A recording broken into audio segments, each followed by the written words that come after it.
안녕하세요, 부뚱이 분들. 자, 오늘 제가 다룰 컨텐츠는 뭐냐? 지금 여러분들 상황에서 내가 과연 실거주를 할지 아니면 갭 투자를 할지, 지금 같은 경우는 갭 투자일 경우에는 사실상 수도권에서는 조금 힘들다고 보시면 됩니다. 이거 정말 조심하셔야 됩니다. 그 이유까지 뒤에서 자세하게 다뤄드리도록 할 테니까 끝까지 영상 시청해 주세요. 우선 우리가 집을 살 때 총 3가지의 방식을 생각할 수 있어요. 이 3가지 중에 여러분들한테 해당되는 사항이 어떤 건지 한번 살펴보시면 좋을 것 같아요. 먼저 첫 번째로 이 실거주입니다.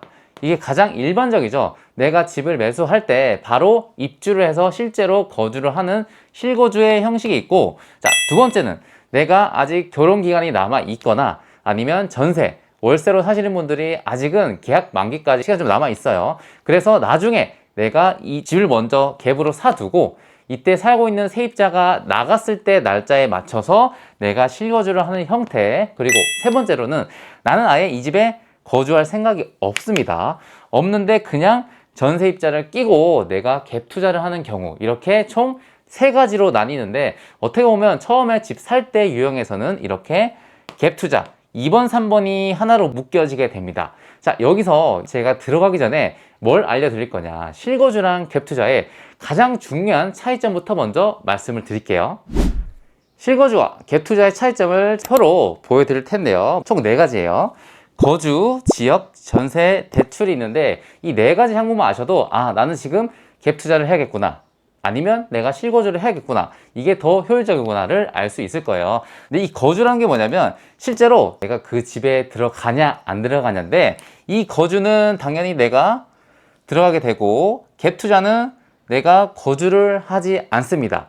여기서 가장 중요한 거, 우리가 보통 신혼집을 구하거나 내가 살고자 하는 집을 구할 때는 어떤 요소를 가장 중요하게 생각해야 할까요? 바로 직장이거든요. 직장.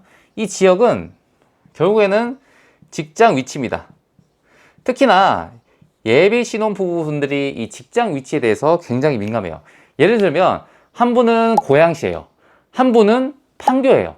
그러면 완전 대각선이거든요. 이랬을 때 내 집을 과연 어디에 맞춰야 될지, 그렇다고 서울에 살자니 집값이 너무 비싸, 그렇다고 경기도로 가자니 한 사람한테 너무 힘든 그런 출퇴근 시간이 곤욕이 되거든요. 그래서 이 실거주의 요소에서는 직장 위치, 역세권, 교통편이 얼마나 좋냐에 따라서 또 집값이 차이가 많이 나겠죠. 자, 그 다음에 갭 투자는 지역이 전혀 상관없습니다. 이게 무슨 말이냐면, 갭 투자 같은 경우는 내가 그 집에 거주하지 않잖아요. 그러면 내 대신 누군가 세입자가 살고 있어요. 그렇기 때문에 이거는 무조건 투자 가치를 중점적으로 보기 때문에 출퇴근이랑 전혀 걸린 게 없으니까, 갭 투자 같은 경우는 오히려 지역 선정하는 데는 그냥 투자 가치를 우선적으로 살펴보시면 되는데, 그렇다고 아무데나 해야 되냐? 그게 아니거든요. 그 다음 요소인 이 전세 있죠, 전세. 전세는 그곳에 살고 싶어 하는 사람들이 비용을 지불하고 내 집이 아닌, 내 소유가 아닌 집에서 임차 비용을 내고 사는 거잖아요. 실거주는 어차피 내가 살 거라서 이 전세 가격은 당장에는 신경을 안 써도 돼요. 근데 제일 중요한 게 뭐냐? 바로 이 갭 투자 같은 경우는 진짜 중요해요. 네. 이 갭 투자라는 개념이 뭐냐면, 주택 가격이 10억이에요. 10억. 10억인데 여기에 전세 보증금이 6억이 있다 칩시다. 그러면 이 남은 금액, 이 금액이 내가 필요한 4억이에요. 4억. 그래서 전세 가격이 많이 올라갈수록 위에 내가 채워야 할 공간은 줄어들기 때문에 전세 가격이 높다, 전세가율이 높을수록 내가 갭 투자를 하기에 편한 아파트다. 만약에 내 투자금이 3억이 있어요. 3억이 있는데 전세 7억이면 10억집 살 수 있죠. 근데 보통 그렇지는 않거든요. 그래서 뭐 한 9억에 6억? 또 높은 편입니다. 지금 서울 같은 경우는 전세가율이 50%대 초반, 중반 정도 되고, 경기도로 넘어가면 이제 60%까지 평균적으로 많이 형성이 되어 있기 때문에 그 정도 차이를 여러분들 투자금으로 생각을 하셔야 된다. 주의하시면 됩니다. 마지막으로는 대출이거든요. 이 대출 정말 중요하죠. 제 대출 컨텐츠를 좋아하시는 분들이 많은데, 여기는 주택담보대출이라고 해서 주담대를 무조건 받게 됩니다. 그리고 이 갭 투자 같은 경우는 주택담보대출을 받지 않아요. 그냥 신용대출을 받게 됩니다. 이 차이가 정말 크거든요. 그래서 종잣돈이 많으신 분, 근데 소득이 낮다, 하시는 분들은 오히려 갭 투자 하시는 걸 제가 추천드려요. 그래서 신용대출만 받고 그 돈으로 이렇게 전세가율이 높은 지역을 좀 찾아서 입지가 좋은 곳을 찾아서 투자하시는 게 훨씬 더 여러분한테 효율적입니다. 이제 실거주랑 갭 투자의 개념을 알았다면 이제 갭 투자에서 여러분들 진짜 조심하셔야 될 부분 설명을 정확하게 한번 드릴게요. 왜냐면 갭 투자 방식은 총 두 가지가 있어요. 두 가지.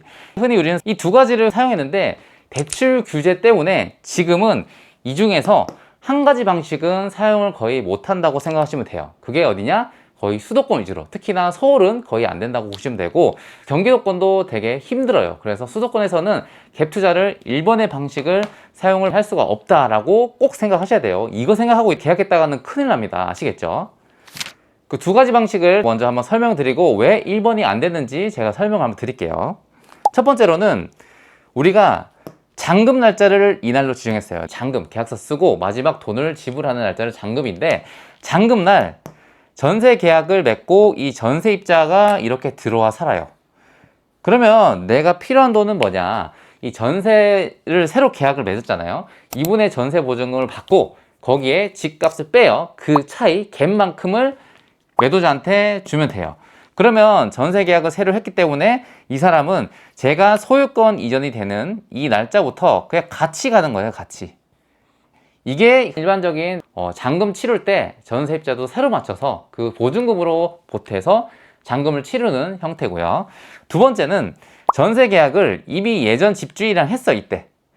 그리고 이렇게 만기가 아직 다가오지 않는 시점에서 내가 이 중간에 잔금을 치르는 거예요. 그러면 저는 새롭게 세입자를 맞출 필요가 없는 굉장히 편리성이 있죠. 여기서 1번 같은 경우는 전세를 새로 맞추려고도 스트레스 많이 받는 경우가 많거든요. 입주 물량이 많다거나 했을 때는 굉장히 구하기 어렵기 때문에 이런 골치 덩어리가 있지만 2번 같은 경우는 굉장히 편한 게 이미 세입자가 만기가 아직 도래되지 않았어요. 그런 경우는 그냥 이 전세 보증금이 정해져 있기 때문에 그 차이만큼만 돈을 준비하면 되는 형식이 있습니다. 그런데 제가 말씀드렸죠. 지금 1번 같은 경우는 이제 수도권에서는 불가능하다라고 보시면 될 정도로 대출 제한이 많은데 어떤 대출 제한이 있는지 제가 한번 설명드릴게요. 지금 수도권에서 이 대출 규제가 나온 지는 좀 됐어요. 근데 이게 없다가 생기거든요. 정부에서 금융권에서 왜 대출을 제한할까요? 바로 투기 세력 때문에 분위기를 조장해서 집값이 인위적으로 올라감을 방지하기 위함인데 자 여기서 이 얘기가 아까 1번의 그림이에요. 뭐 소유권 이전이라 그러니까 좀 생소하시죠? 이게 뭐냐면 내가 집주인으로 바뀌는 날짜에 세입자도 새롭게 바뀌어요. 그 얘기는 전세입자를 새로 구해서 그분의 보증금을 합쳐서 내 종잣돈과 신용대출 남은 금액으로 매도인한테 주고 내 소유권을 가져오는데 결국에는 실수요자가 아니라고 판단을 하는 거예요. 실거주를 할 사람이 아니고 새로운 세입자가 들어와서 살고 너는 투기 세력으로 이 집을 샀다고 판단하기 때문에 집주인한테 대출을 제한하는 게 아니라 새로 들어오는 전세 대출을 받는 세입자한테 제재를 가하는 거예요. 이거 되게 웃기지 않아요? 아무튼 지금 상황이 이렇습니다. 그래서 보통 우리는 집을 전세로 들어갈 때 전세 대출 나오는 은행들을 엄청 비교해요. 우대금리 조건들을 해서 나한테 가장 돈이 적게 들어가는 은행을 찾잖아요. 근데 제가 왜 1번이 안 됐냐 했냐. 만약에 제가 전세 손님이에요. 근데 부동산에 갔어. 그래서 이 집을 봤는데 너무 마음에 들어. 그런데 이 부동산에서 얘기를 해요. 이 집은 새로 집주인이 바뀌면서 들어가는 거기 때문에 전세 자금 대출을 받는데 제한이 있어요. 이거는 수도권에서 한정되는 얘기예요.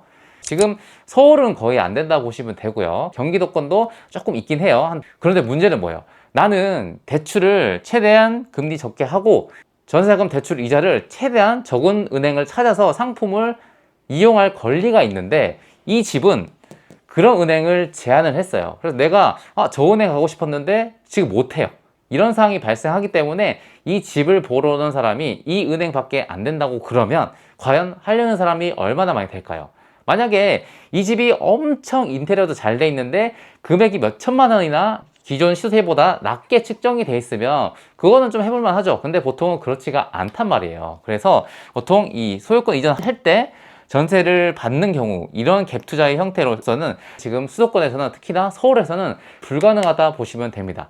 그래서 갭 투자할 때 실입주 매물을 구하려고 해도 거기에 전세입자가 들어온다는 보장을 못해요.